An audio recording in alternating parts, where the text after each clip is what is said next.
ڈبے میں سے زوں زوں کی آوازیں نکلنے لگیں۔ چند لمحوں بعد اس میں سے ایک آواز ابھری، یس ٹیسکی اسپیکنگ، اوور۔ بولنے والا وہی تھا جو کار سے اتر کر گیا تھا۔ ولسن بول رہا ہوں، تم اس وقت کہاں موجود ہو؟ اور ٹیری کہاں ہے؟ اوور۔ ڈرائیور نے سخت لہجے میں کہا، ٹیری کیفے کے اندر ہے، میں ذرا ہٹ کر علیحدہ جگہ پر نگرانی کر رہا ہوں۔ اوور۔ ٹیسکی نے جواب دیا۔ اوکے۔ ابھی ایک ہیوی موٹر سائیکل پر ایک لمبا تڑنگا نوجوان شاید وہاں پہنچے۔ نیا ہیوی ڈیوٹی موٹر سائیکل ہے۔ نوجوان نے بادامی رنگ کا سوٹ پہن رکھا ہے۔ اگر وہ کیفے پر رکے تو اسے پوری طرح کور کرنا۔ ٹیسکی کو اشارہ کر دو کہ وہ منصوبے کے مطابق چیکنگ کرے۔ اوور۔ ولسن نے تفصیل سے ہدایات دیتے ہوئے کہا، اوکے باس۔ اوور۔ دوسری طرف سے جواب دیا گیا اور اس کے ساتھ ہی خاموشی سی چھا گئی، لیکن ڈبے میں سے زوں زوں کی آوازیں نکلتی رہیں کیونکہ رابطہ بہرحال قائم رہا تھا۔ 5 منٹ بعد ہی آواز ایک بار پھر بلند ہوئی، ہیلو ٹیری اسپیکنگ۔ نوجوان کیفے کے سامنے رک گیا ہے اور وہ ٹیلی فون کرنے کے لیے کاؤنٹر کی طرف بڑھ رہا ہے جہاں ٹیسکی پہلے ہی موجود ہے۔ میں نے اسے اشارہ کر دیا ہے۔ اوور۔ ٹیری کی آواز سنائی دی۔ اوکے، تم بھی ہوشیار رہنا۔ اوور۔ ولسن نے جواب دیا اور اس کی آنکھوں میں چمک سی ابھر آئی۔ ساتھ بیٹھے ہوئے واکر کے چہرے پر البتہ حیرت کے تاثرات ابھر آئے تھے۔ تقریباً 5 منٹ تک ڈبے سے کوئی آواز برآمد نہ ہوئی، پھر ٹیری کی آواز ابھری، ہیلو ٹیری بول رہا ہوں۔ اوور۔ ٹیری، تم اندر آ گئے؟ اوور۔ ولسن نے چونک کر پوچھا، ہاں، اب میری جگہ ٹیسکی نے لے لی ہے۔ میں آپ کو رپورٹ دینے آیا ہوں۔ نوجوان کا نام صدیقی ہے۔ اس نے کہیں فون کیا ہے، نمبر چیک نہیں کیا جا سکا کیونکہ فون کرتے وقت اس نے جسم کی آڑ میں ٹیلی فون کر لیا تھا۔ اوور۔ ٹیری نے کہا، او اچھا، چلو بات چیت دہراؤ اور سنو پوری تفصیل سے، یہ اہم ہے۔ اوور۔ ولسن نے تیز لہجے میں جواب دیتے ہوئے کہا، بہتر سر، مجھے چونکہ ٹیسکی نے اشارہ کر دیا تھا اس لیے میں نے 36 ریکارڈر آن کر دیا تھا۔ اس طرح ہر بات اس میں ریکارڈ ہو گئی ہے، وہ میں آپ کو سنا دیتا ہوں۔ اوور۔ دوسری طرف سے ٹیری نے جواب دیا، ویری گڈ، یہ تو تم نے بڑی ذہانت سے کام لیا ہے، گڈ شو، سناؤ۔ اوور۔ ولسن نے مسرت بھرے لہجے میں کہا، سنیے جناب۔ اوور۔ ٹیری نے کہا اور اس کے ساتھ ہی ایک آواز ڈبے پر ابھری، صدیقی اسپیکنگ سر۔ نیلے رنگ کی ڈاٹسن ریگن روڈ پر کھڑی ہے، اسے بم مار کر تباہ کر دیا گیا ہے۔ کوئی چشم دید گواہ موجود نہیں ہے، البتہ میں نے خود اپنے طور پر انکوائری کی ہے تو قدموں کے نشانات کلیری جنگل کی طرف جاتے ہوئے دکھائی دیے ہیں، آگے جا کر ختم ہو گئے ہیں۔ صدیقی، تم وہیں ٹھہرو، میں عمران کو بھیج رہا ہوں، وہ خود چیک کر لے گا۔ ایک دوسری بھاری کرخت اور سپاٹ سی آواز سنائی دی، بہتر جناب، میں انتظار کر رہا ہوں۔ صدیقی کی آواز آئی، تم نے فون کہاں سے کیا ہے؟ پوچھا گیا۔ جنگل سے آگے ایک کیفے رباط ہے، وہاں سے جناب فون کر رہا ہوں، صدیقی کی طرف سے جواب دیا گیا۔ اوکے، تم وہیں کیفے پر ہی رکو، عمران وہیں تم سے ملے گا، دوسری طرف سے کہا گیا اور اس کے ساتھ ہی کلک کی آواز کے ساتھ رابطہ ختم ہو گیا۔ یہی گفتگو ہوئی ہے جناب، اب وہ صدیقی کیفے میں موجود ہے۔ اوور۔ ٹیری نے کہا، ٹھیک ہے، تم دونوں وہیں رکو، جب یہ عمران وہاں پہنچ جائے تو تم نے ان کی نگرانی کرنی ہے، انتہائی ہوشیاری سے۔ اگر یہ دونوں یہاں موقع پر آئیں تو تم نے ان کے پیچھے یہاں آنا ہے، اس کے بعد باقی منصوبے پر عمل ہوگا۔ Over and all. ولسن نے جواب دیا اور بٹن دبا کر ٹرانسمیٹر آف کر دیا۔ حیرت ہے باس، آپ کا اندازہ 100% درست رہا۔ ٹرانسمیٹر آف ہوتے ہی واکر نے ولسن سے مخاطب ہو کر کہا، نفسیات پر بنائے ہوئے منصوبے کبھی غلط نہیں ہوتے، آؤ اب نیچے اتریں، اب اصل کام شروع ہونا ہے، ان دونوں کے خاتمے کا۔ ولسن نے مسکراتے ہوئے کہا اور پھر وہ دونوں تیزی سے درخت سے نیچے اتر گئے۔ سڑک کراس کر کے دوسری طرف ہمیں چھپنا ہے کیونکہ وہ ہمیں ادھر ہی تلاش کریں گے، ولسن نے کہا، اور وہ دونوں تیز تیز قدم اٹھاتے واپس سڑک پر آئے اور اسے کراس کر کے دوسری طرف کے جنگل میں پہنچ گئے۔ ولسن نے چھپنے کے لیے باقاعدہ مناسب جگہ کا انتخاب کیا۔ ابھی انہیں اس جگہ پر بیٹھے چند ہی لمحے گزرے ہوں گے کہ واکر کی جیب میں موجود ٹرانسمیٹر میں سے ٹیں ٹیں کی آوازیں بلند ہوئیں اور واکر نے جلدی سے ڈبہ نکال کر ولسن کے ہاتھ میں دے دیا۔ Wilson speaking, over. ولسن نے بٹن دباتے ہوئے کہا، مادام ایشلے، اوور۔ دوسری طرف سے لیڈی ایشلے کی کرخت آواز سنائی دی، یس میڈم، اوور۔ ولسن کا لہجہ یکلخت مودبانہ ہو گیا۔ کیا رپورٹ ہے، اوور؟ لیڈی ایشلے نے پوچھا۔ ہمارا منصوبہ کامیاب ہو رہا ہے میڈم، میں نے عمران کے فلیٹ کو بموں سے اڑا دیا ہے اور وہ کار یہاں ریگن روڈ پر لا کر تباہ کر دی اور خود چھپ گئے۔ سیکرٹ سروس کا ایک رکن یہاں پہنچا اور اس نے اپنے باس کو فون کر کے اطلاع دی۔ اب عمران چیکنگ کے لیے آ رہا ہے۔ ہم نے مورچے سنبھال لیے ہیں، جیسے ہی یہ دونوں یہاں پہنچیں گے ان پر گولیوں اور بموں کی بارش کر دی جائے گی اور اس کے بعد ان دونوں کی لاشیں آپ کے سامنے پیش کر دی جائیں گی، اوور۔ ولسن نے تفصیل بتاتے ہوئے کہا، ویری گڈ، تم نے واقعی ذہانت سے منصوبہ بنایا ہے۔ ہنری نے تمہاری تعریف غلط نہیں کی تھی، لیکن میں چاہتی ہوں کہ عمران اور اس کے ساتھی کو اپنے ہاتھوں سے گولیاں ماروں۔ تم انہیں اغوا کر کے نہیں لا سکتے، اوور۔ لیڈی ایشلے نے کہا، میڈم، عمران انتہائی خطرناک شخص ہے، ذرا سا موقع ملتے ہی بازی پلٹ دیتا ہے، آپ اسے ہلاک ہو لینے دیجئے، مرا ہوا آدمی بازی نہیں پلٹ سکتا، اوور۔ ولسن نے کہا، میری توہین کر رہے ہو؟ مجھے ایشلے کہتے ہیں، ایشلے۔ ایک بار تم عمران کو زندہ میرے سامنے لے آؤ، پھر دیکھنا کہ میں اس کا کیا حشر کرتی ہوں۔ تم اسے اغوا کر کے لے آؤ، یہ میرا حکم ہے، اوور۔ لیڈی ایشلے نے غراتے ہوئے کہا، یس میڈم، حکم کی تعمیل ہوگی، اوور۔ ولسن نے مودبانہ لہجے میں جواب دیا، لیکن اس کا لہجہ بتا رہا تھا کہ وہ یہ بات بادل نخواستہ کہہ رہا ہے۔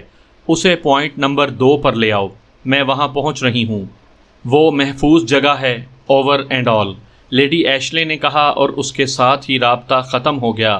ولسن نے ٹرانسمیٹر آف کیا، اس کے چہرے پر زبردست کھنچاؤ کے تاثرات تھے، جیسے اس کا سارا منصوبہ تل پٹ ہو کر رہ گیا ہو۔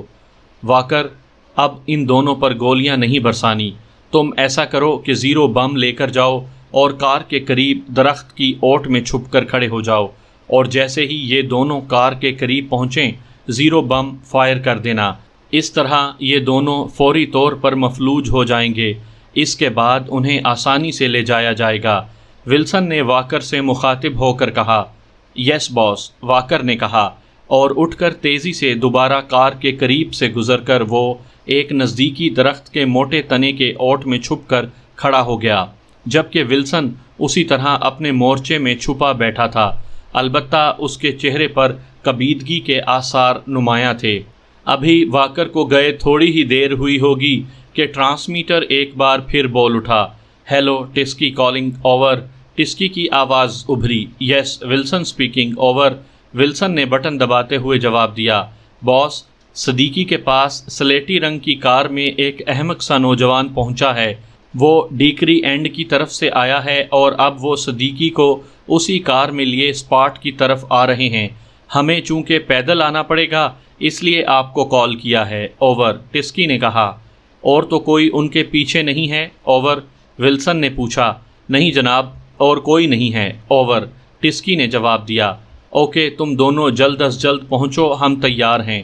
اب میڈم کا حکم ہے کہ انہیں اغوا کرنا ہے، اوور اینڈ آل۔ ولسن نے کہا اور پھر ٹرانسمیٹر آف کر کے وہ چوکنا ہو کر بیٹھ گیا۔ اسے ٹسکی کی کال سے اس بات کا اطمینان ہو گیا تھا کہ عمران اکیلا ہی آیا ہے، اب اسے آسانی سے کور کیا جا سکے گا اور پھر کار بھی استعمال میں لائی جا سکتی ہے، ورنہ انہیں لے جانا مسئلہ بن جاتا۔ اس کی نظریں ڈیکری اینڈ کی طرف جمی ہوئی تھیں اور چند لمحوں بعد ہی سلیٹی رنگ کی کار ڈیکری اینڈ کی طرف سے آتی دکھائی دی اور وہ تیز رفتاری سے ادھر ہی آ رہی تھی اور ولسن کے اعصاب تن گئے۔ عمران نے کار دانش منزل سے باہر نکالی اور پھر وہ ریگن روڈ کی طرف بڑھنے لگا۔ وہ سوچ رہا تھا کہ مجرموں نے کار کو تباہ کر دیا ہے تو اس کی وجہ یہی ہو سکتی ہے کہ اس کار کے ذریعے ان کی پہچان ہو سکتی ہے، ورنہ انہیں کار کو بم سے اڑانے کی کیا ضرورت تھی۔ لیکن ایک ایسی کار جس پر نمبر پلیٹ بھی نہ ہو اور ہو بھی نئے ماڈل کی، اس میں ایسی کون سی پہچان ہو سکتی ہے؟ یہ بات اس کی سمجھ میں نہ آ رہی تھی۔ بہرحال اس نے یہی فیصلہ کیا تھا کہ اس بم سے تباہ شدہ کار کو اس زاویے سے بھی ضرور چیک کرے گا۔ مختلف سڑکوں سے گزرنے کے بعد جب کیپری روڈ پر پہنچا جہاں سے کچھ آگے بڑھ کر اس نے ریگن روڈ پر مڑنا تھا کہ اچانک اسے خیال آیا کہ وہ تو جائے واردات پر پہلے پہنچے گا اور کیفے رباط تو جنگل گزر کر آئے گا، اس لیے کیوں نہ وہ صدیقی کو ٹرانسمیٹر کال پر کارروائی کی جگہ پر پہنچنے کا حکم دے دے۔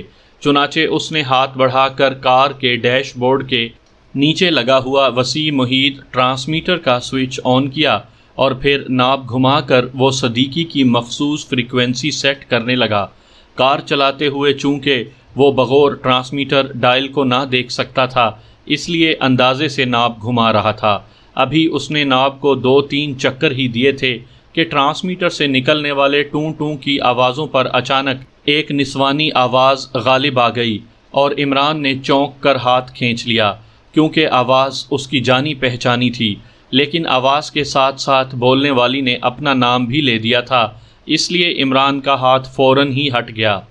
Madam Ashley over, lady Ashley کی آواز مائک پر ابھری تھی اور اس کے ساتھ ہی عمران نے کار کی رفتار آہستہ کر دی تاکہ جھٹکا لگنے سے فریکوینسی تبدیل نہ ہو جائے۔ یہ فریکوینسی تو بس اتفاقاً ہی لگ گئی تھی، اور اس اتفاق پر وہ دل ہی دل میں حیران بھی تھا کہ بعض اوقات قدرت کس انداز میں مدد کرتی ہے۔ یس میڈم، اوور، دوسری طرف سے ایک مردانہ آواز سنائی دی، لہجہ اجنبی ہی تھا۔ کیا رپورٹ ہے؟ اوور، لیڈی ایشلے پوچھ رہی تھی۔ ہمارا منصوبہ کامیاب ہو رہا ہے میڈم، میں نے عمران کے فلیٹ کو بموں سے اڑا دیا ہے، مردانہ آواز تفصیل بتا رہی تھی، اور عمران نے کار ایک سائیڈ پر روک دی اور اطمینان سے بیٹھ کر ساری گفتگو سننے لگا۔ اس کی آنکھوں میں چمک ابھر آئی تھی۔ جب بات چیت ختم ہوئی اور اس کے بعد ٹرانسمیٹر سے ٹوں ٹوں کی آوازیں نکلنے لگیں تو عمران نے ایک طویل سانس لیا۔ اس کا مطلب تھا کہ لیڈی ایشلے یہیں تھی، ٹرانسمٹ ہو کر پاور لینڈ نہیں گئی تھی، یا پھر وہاں سے دوبارہ آ گئی تھی۔ بہرحال اب ایک کلو اس کے سامنے تھا۔ عمران نے جھک کر غور سے فریکوینسی کو دیکھا اور پھر اسے اچھی طرح ذہن نشین کر لیا۔ یہ فریکوینسی پھر کسی وقت بھی اس کے کام آ سکتی تھی۔ اس کے بعد اس نے ٹرانسمیٹر آف کر دیا۔ اب اس نے اکیلا کاروائی والی جگہ پر پہنچنے کا ارادہ بدل دیا تھا، گو اس کے لیے اسے لمبا چکر کاٹ کر ڈیکری اینڈ کی طرف سے کیفے رباط پہنچنا پڑے گا، لیکن اب اسے ایسا ہی کرنا تھا تاکہ مجرم صدیقی کے ساتھ نہ ہونے کی وجہ سے کسی مخمصے میں نہ پڑ جائیں۔ اس نے مجرموں کے ہاتھوں اغوا ہو کر لیڈی ایشلے تک پہنچنے کا فیصلہ کر لیا تھا، کیونکہ یہی ایک آسان صورت تھی جس کے ذریعے وہ لیڈی ایشلے تک فوراً پہنچ سکتا تھا۔ چنانچہ یہ فیصلہ کرتے ہی اس نے تیزی سے کار کا رخ موڑا اور پھر ہوا کی رفتار سے کار بھگاتا ہوا چلا گیا۔ مختلف سڑکوں اور چوکوں سے گزرنے کے بعد وہ ڈیکری اینڈ چوک پر پہنچا اور وہاں سے کیفے رباط کی طرف بڑھتا چلا گیا۔ کیفے رباط کے پاس پہنچ کر اس نے کار روکی تو برآمدے میں کھڑا ہوا صدیقی تیزی سے آگے بڑھا۔ عمران صدیقی کی موٹر سائیکل دیکھ چکا تھا۔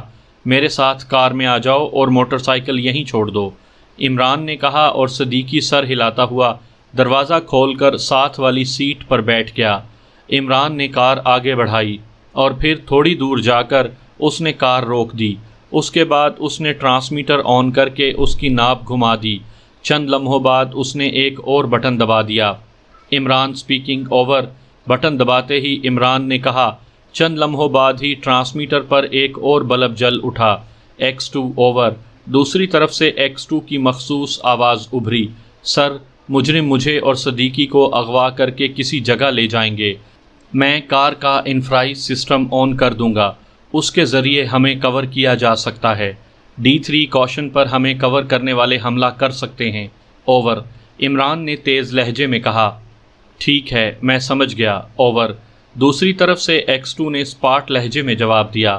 کام فوری ہونا چاہیے، دیر نقصان دہ بھی ہو سکتی ہے اور بغیر کاشن کے مداخلت نہیں ہونی چاہیے، یہ ضروری ہے، اوور، عمران نے اسپاٹ لہجے میں کہا۔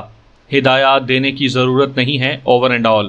دوسری طرف سے X2 کی کرخت آواز سنائی دی اور اس کے ساتھ ہی رابطہ ختم ہو گیا۔ صدیقی کے چہرے پر X2 کا آخری فقرہ سن کر اطمینان بھری مسکراہٹ ابھر آئی کہ آخر X2 نے عمران کو جھاڑ پلا ہی دی۔ بڈھا بڑی جلدی غصے میں آ جاتا ہے، عمران نے ٹرانسمیٹر آف کر کے کار آگے بڑھاتے ہوئے کہا، بڈھا؟ آپ کو کیسے معلوم کہ X2 بڈھا ہے؟ صدیقی نے چونک کر پوچھا۔ ارے اس قدر کرخت مزاج آدمی بڈھا ہی ہو سکتا ہے، جوان ہوتا تو اب تک جولیا بیچاری کنواری ہوتی، عمران نے مسکراتے ہوئے کہا، اور صدیقی بے اختیار ہنس پڑا۔ پھر بھی آپ کی ہمت ہے عمران صاحب کہ آپ اس لہجے میں X2 سے بات کر لیتے ہیں، ورنہ ہماری تو جان نکل جاتی ہے اس سے بات کرتے ہوئے۔ صدیقی نے سر ہلاتے ہوئے کہا، تم اپنی جان کو گوند لگا کر رکھا کرو، بار بار نکل جانے والی اچھی جان نہیں ہوتی۔ اچھا سنو، تمہیں یہ تو معلوم ہی ہو گیا ہوگا کہ مجرم ہمیں اغوا کریں گے، عمران نے کہا۔ ہاں، لیکن کہاں اور آپ کو کیسے معلوم ہوا؟ صدیقی نے سنجیدہ لہجے میں پوچھا۔ کہاں کا جواب تو یہ ہے کہ وہیں بم سے تباہ شدہ کار کے پاس، اور کیسے کا جواب یہ ہے کہ میں کسی زمانے میں فٹ پاتھ پر بیٹھ کر لوگوں کی قسمتیں دیکھا کرتا تھا، بس تب سے چسکا پڑ گیا ہے علم نجوم کا۔ کہنے کا مقصد یہ ہے کہ ہم نے ضرورت سے زیادہ دفاع نہیں کرنا کہ کہیں وہ گڑبڑا کر گولی ہی نہ مار دیں، اور اتنے آرام سے بھی اغوا نہیں ہونا کہ وہ سمجھیں کہ ڈرامہ کر رہے ہیں، عمران نے مسکراتے ہوئے کہا، اور صدیقی نے مسکرا کر سر ہلا دیا۔ کار آہستہ آہستہ کلیری جنگل کی طرف بڑھی چلی جا رہی تھی، اور پھر سامنے کی ایک سائیڈ پر عمران کو تباہ شدہ کار کھڑی نظر آ گئی۔ عمران نے کار کی رفتار اور تیز کر لی اور بغور چاروں طرف کا جائزہ لینے لگا۔ ادھر ادھر کوئی نظر نہ آ رہا تھا۔ عمران نے کار تباہ شدہ کار کے قریب جا کر کھڑی کی، اور اس کے بعد اس نے انفرائی سسٹم آن کرنے کے لیے ہاتھ سیٹ کے نیچے کونے پر لگے ہوئے بٹن کی طرف بڑھایا ہی تھا کہ سائیں کی آواز سے کوئی چیز سائیڈ کی کھڑکی سے اندر داخل ہوئی اور ڈیش بورڈ سے ٹکرا کر نیچے گر پڑی۔ عمران اور صدیقی چونکے ضرور، لیکن اس کے بعد انہیں یوں محسوس ہوا جیسے ان کے جسموں میں سے زندگی آنن فانن کوچ کر گئی ہو۔ ان کا پورا جسم یک لخت مفلوج ہو کر رہ گیا تھا۔ عمران کا ہاتھ ابھی تک بٹن کے قریب جھول رہا تھا، اسے بٹن دبانے کی مہلت ہی نہ ملی تھی۔ وہ اب صرف دیکھ سکتے تھے، سن سکتے تھے، سوچ بھی سکتے تھے، لیکن حرکت نہ کر سکتے تھے۔ عمران سمجھ گیا کہ انتہائی زود اثر لہروں کے ذریعے انہیں مفلوج کر دیا گیا ہے۔ اس حربے کا تو عمران کو تصور تک نہ تھا۔ وہ تو یہی سمجھتا تھا کہ باقاعدہ حملہ ہوگا، مقابلہ ہوگا، اور پھر انہیں بے ہوش کر کے اغوا کیا جائے گا، لیکن مجرموں نے انتہائی شارٹ کٹ استعمال کیا تھا۔ دوسرے لمحے درخت کی اوٹ سے ایک آدمی تیزی سے نکلا اور کار کی طرف لپکا۔ اس نے بڑی پھرتی سے کار کا دروازہ کھولا تو عمران، جس کا کاندھا دروازے سے ٹکا ہوا تھا، کسی بوری کی طرح باہر کی طرف گرنے لگا۔ آنے والے نے عمران کو کھینچ کر کاندھے پر ڈالا اور پھر پچھلا دروازہ کھول کر درمیانی جگہ پر ڈال دیا۔ اتنی دیر میں دوسرا آدمی بھی پہنچ گیا، اور دوسرے لمحے صدیقی بھی عمران کے اوپر پہنچ گیا۔ اب ڈرائیونگ سیٹ پر بعد میں آنے والا بیٹھ گیا، جبکہ ساتھ والی سیٹ پر درخت کی اوٹ سے نکلنے والا بیٹھ گیا۔ ٹیری اور ٹسکی ابھی تک نہیں پہنچے۔ ڈرائیونگ سیٹ پر بیٹھے ہوئے آدمی نے کرخت لہجے میں کہا، اور عمران نے آواز پہچان لی کہ یہ وہی شخص ہے جو لیڈی ایشلے سے بات کر رہا تھا۔ وہ آ گئے باس، دوسرے لمحے قریب بیٹھے ہوئے فرد نے کہا، اور چند لمحوں بعد دوڑتے ہوئے قدموں کی آوازیں تیزی سے قریب آتی چلی گئیں۔ بیٹھ جاؤ جلدی، پچھلی نشست پر، ڈرائیور نے کھڑکی سے سر باہر نکال کر تیز لہجے میں کہا۔ اس کے ساتھ ہی دروازے کھلے اور پھر دو افراد سیٹ پر اچھل کر بیٹھ گئے۔ ان کے سانس تیز تیز چل رہے تھے، جیسے وہ کافی دور سے دوڑتے ہوئے آئے ہوں۔ ان کے اندر بیٹھتے ہی کار ایک جھٹکے سے آگے بڑھی اور پھر انتہائی تیز رفتاری سے دوڑتی چلی گئی۔ باس، کار راستے میں چند منٹ کے لیے رکی تھی، پیچھے بیٹھے ہوئے شخص نے کہا۔ اوہ کیوں؟ کیا یہ باہر نکلے تھے؟ ڈرائیور نے چونکتے ہوئے پوچھا۔ نہیں جناب، اندر ہی بیٹھے رہے تھے، پہلے نے جواب دیا۔ اوہ، ضرور کوئی ٹرانسمیٹر کال کا مسئلہ ہوگا، ڈرائیور نے چونک کر کہا، اور پھر چند لمحوں بعد اس کی آواز ابھری۔ کار میں ٹرانسمیٹر موجود ہے، ہمیں فوراً یہ کار چھوڑنی ہوگی، باس نے تیز لہجے میں کہا، اور اس کے ساتھ ہی کار کی رفتار آہستہ ہوئی اور پھر رک گئی۔ ہم جنگل کے درمیان سے پیدل جائیں گے، محفوظ جگہ پہنچ کر ٹیری کسی ٹیکسی کا بندوبست کر کے لے آئے گا۔ ڈرائیور نے تہکمانہ لہجے میں کہا، اور پھر عمران اور صدیقی کو کاندھوں پر ڈال دیا گیا اور وہ چاروں تیزی سے جنگل کے اندر گھستے چلے گئے، اور عمران ڈرائیور کی ذہانت پر دل ہی دل میں داد دینے پر مجبور ہو گیا۔ بڑے سے کمرے کے فرش پر عمران اور صدیقی مفلوج پڑے ہوئے تھے، ان کی گھڑیاں، جوتے اور کپڑے تک اتار لیے گئے تھے۔ اب ان دونوں کے جسموں پر صرف انڈر ویئر موجود تھے۔ کپڑے اتارنے کی کارروائی ولسن کی تھی، وہ کسی قسم کے رسک لینے کا قائل نہ تھا۔ کمرے میں ولسن کے ساتھ اس کے تینوں ساتھی ٹیری، ٹسکی اور واکر موجود تھے۔ ان سب کے ہاتھوں میں ریوالور تھے اور ولسن نے انہیں باقاعدہ منصوبے کے تحت مختلف جگہوں پر تعینات کیا تھا۔